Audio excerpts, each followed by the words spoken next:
So finally got around to shooting a video on the planting plan for the polytunnel, and I'll just sort of introduce a few little bits and pieces that sort of factor into the plan for the polytunnel as well, that are going on the broader allotment site and back at home and all of that sort of thing.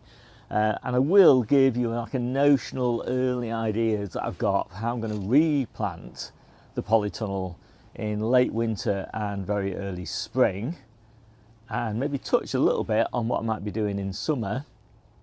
I always leave my plans pretty fluid. I always have a rough idea of what I want to sow, but exactly where I'm going to put things, you know, gardening is very unpredictable, and I don't like to sort of slavishly follow a plan. I like to constantly kind of reassess where I am. So I'll step you through the whole thing, and as I say, it's looking pretty good. I think I'm the happiest I've ever been about the polytunnel this year, which is saying something because I'm always pretty happy about it, but I think it's probably because I've just had such a busy time over summer and in autumn so far, and so it's just really nice to get to this really relaxed point where pretty much everything is planted, everything's pretty much weed free, and we've got very little to do because there's not much watering to do, there's not very few pests around. Yes, it's really nice. So just let's enjoy a nice relaxed tour of the polytunnel. Okay, well, we'll start with these 3 containers that I just happen to have spare, and I happen to have some Claytonia that was going spare as well, and I popped them in here. Now these are Claytonia sowing that was done on the 17th of August, and it's not been great. I've taken a few harvests off it, but it's starting to go to seed now, so I'll probably pull all of this and use the space for something else, which is no bad thing. It's always good to have space. Yeah, we like Claytonia, so I thought I'd give it a go. But not to worry, because I've got another Claytonia bed outside, and I've got 2 Claytonia beds in the polytunnel. And these are much more the size that I want my Claytonia at this time of year. I've just planted these, so they're still looking a little bit feeble, but Claytonia grows really quickly in autumn, and so this bed should be just absolutely full of leaves by the time I need it. I don't really need it right now, but by the time we get to winter, this should be a really great bed. And so I've got another one down here. Claytonia does grow really well under cover and in light shade, and you get more harvests off it and higher leaf quality when you grow it under cover than when you grow it outside. And you can kind of say the same for celery as well. So I do have these 2 tubs of celery in the polytunnel. You can kind of keep celery going outside and it's okay, but honestly the quality of the stems and leaves is so much higher, and the plants are so much more productive when they're inside. If you get a really hard frost though, you do need to cover them with fleece to keep them going. We've never really had an issue at sort of, you know, -4 or something like that, but once you get down below that, then yeah, it can be a bit of an issue. And you don't need to keep them quite as well watered as you would in summer, you know, so don't kind of like over water them, just keep them nice and moist. And let's just have a look at this bed here, which is all my tatsoi. So I normally have a lot of tatsoi on the go, but this year this is pretty much it. The earlier stuff outside is going to seed, and the previous succession to this basically just got like eaten really badly. So yeah, so this is this is it. But you know, this will still be a pretty productive bed in the polytunnel. This will probably go to seed about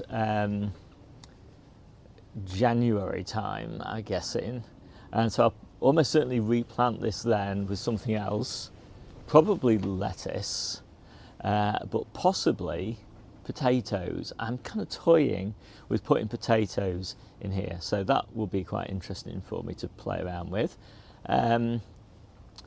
Yeah, it's a great favourite of ours is tatsoi. And then down this end here, there's one little plant that is not tatsoi. No idea what it is.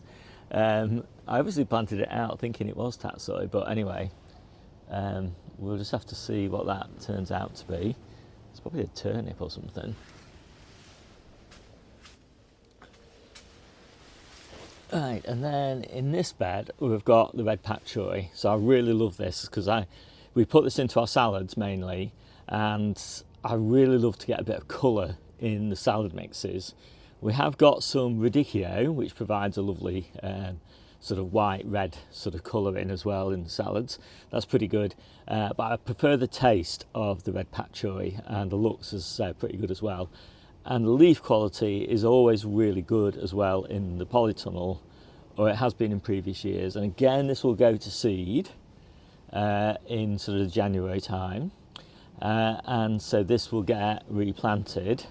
And again, maybe potatoes. The reason potatoes work quite nicely, I think, in here, maybe 2 successions depending on which bed goes to seed first, is that what I'm going to plant in this bed in summer is probably melons, and really I don't want to put those out until late May, so I can get a really good potato harvest out of here, and obviously I can fleece it and look after it and all that sort of thing. So yeah, I'm quite interested to try that, because I normally do my potatoes in containers. They clutter up the polytunnel quite a lot, and I'd rather have rather try something different, to be honest. Right then, so this whole bed down here is lettuce.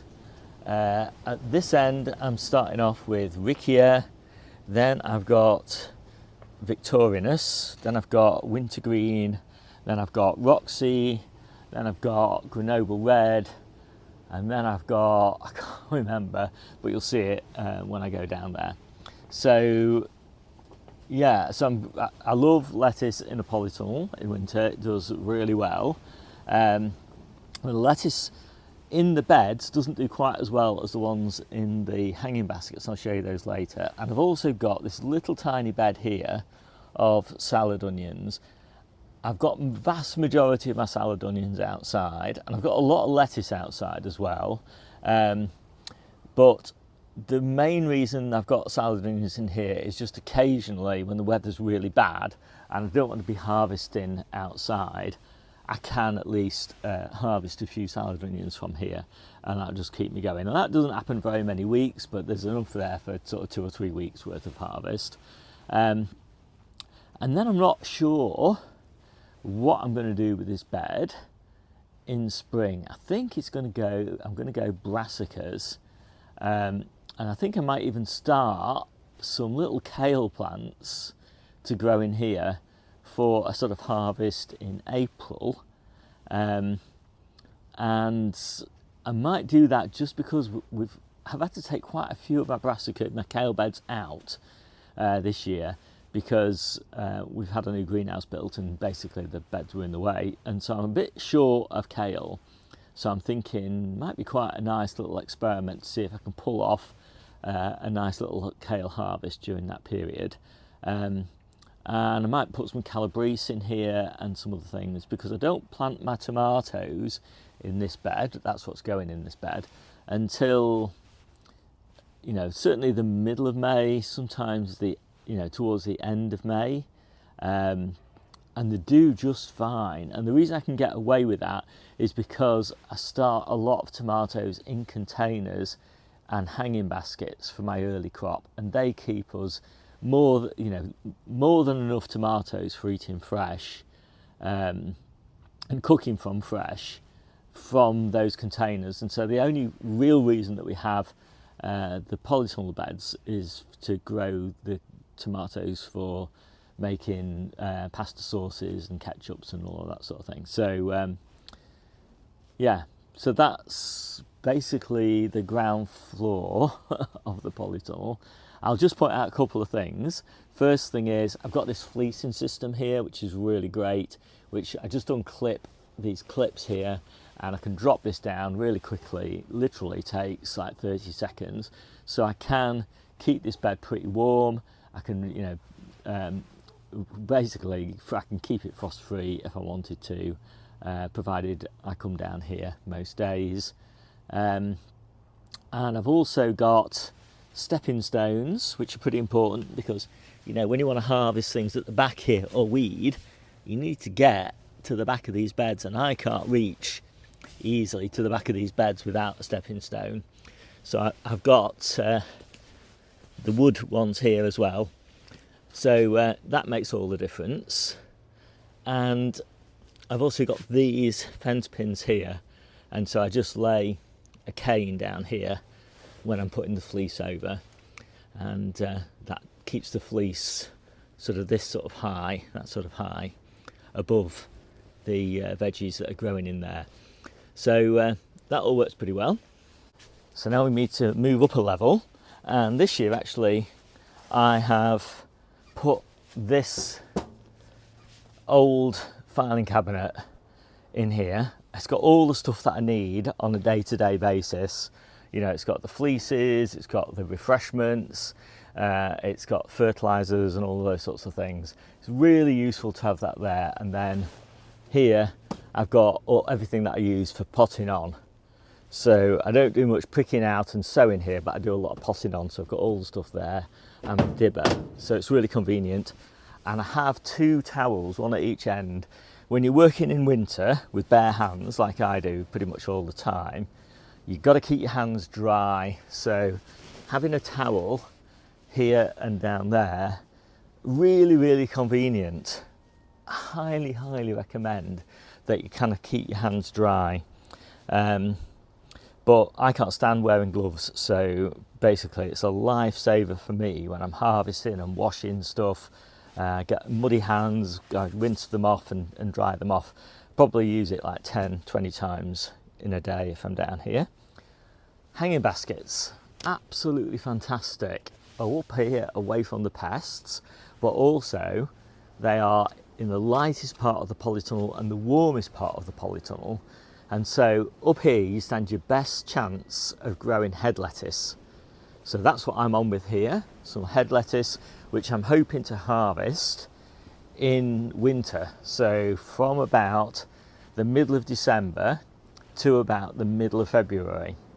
So I've got 21 hanging baskets in here. I've got quite a few back at home, or that will go back at home in the greenhouse there. So I think I've got 26.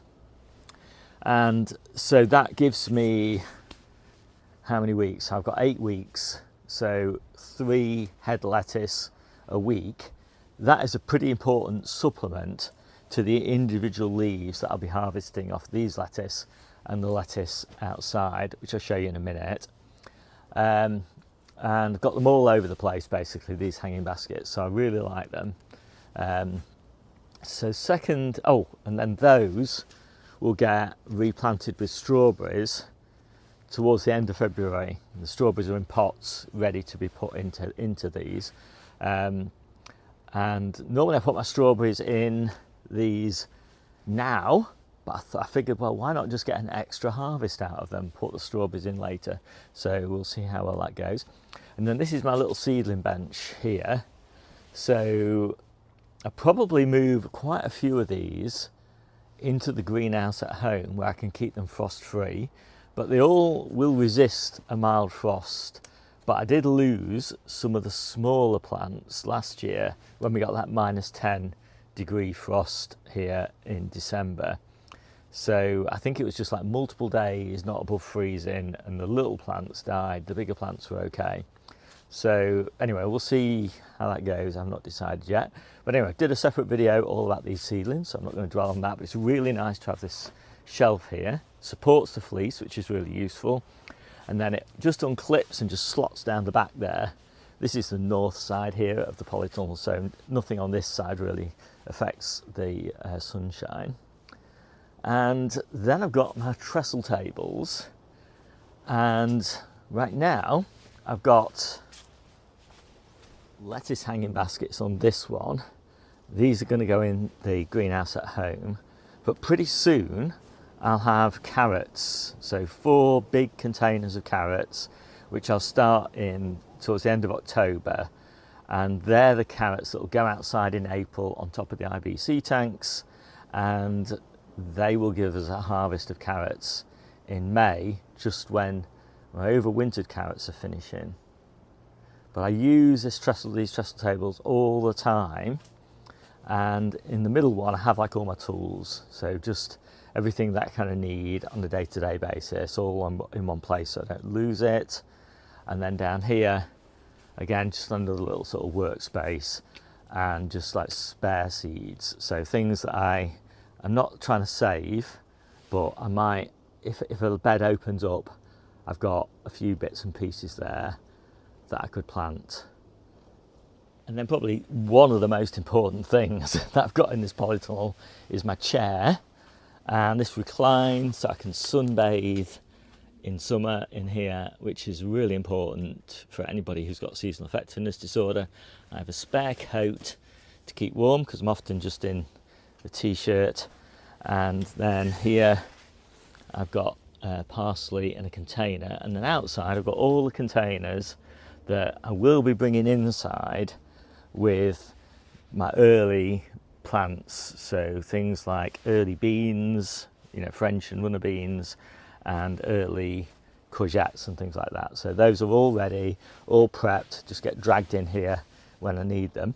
And I've also got one ready with, already sown, with early broad beans. I don't like doing early broad beans in the beds because broad beans really like it cold, but they really benefit from an early start, and they get taken outside in April and they grow really big. And one of the nice things about having broad beans growing really big is that you just get some height in the polytunnel in winter, and it's just really nice to have something growing high at this time, in winter when normally everything's low down.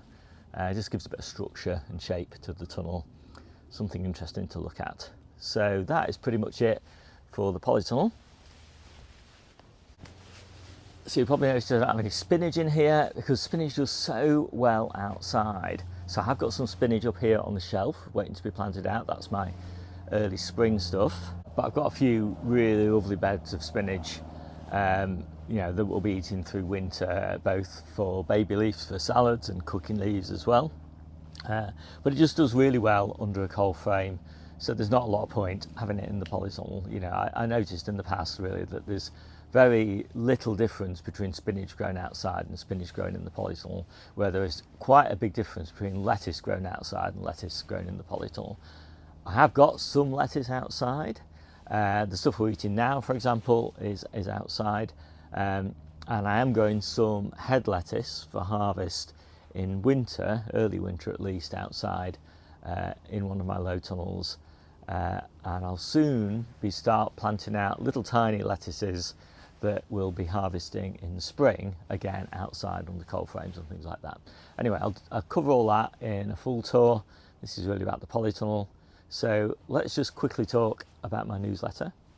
So there we are. Now, if you want to know more about the way that I garden in general, and more specifically the way that I garden through winter and early spring, I do highly recommend that you subscribe to my weekly newsletter, which is free, and includes a lot of step-by-step, week-by-week sort of information, just the stuff you need. What you want to sow in a week, that particular week, what you should be planting that particular week, what you're going to be harvesting that particular week, what you're picking out, what you're potting on, or certainly what I'm doing anyway, and links to all the relevant information. So if I'm picking out something, videos about that. If I'm potting on, videos about that. If you want the details of any of the varieties that I mentioned, details about all of that. Videos from previous years so you can compare what I'm doing this year to what I've done in previous years. Just loads and loads of information to keep busy through winter and into spring. And my focus is very much preparing, obviously I've got to eat in winter, so I'm pretty focused on having enough to eat, but I'm really focused on an incredibly abundant spring without compromising summer.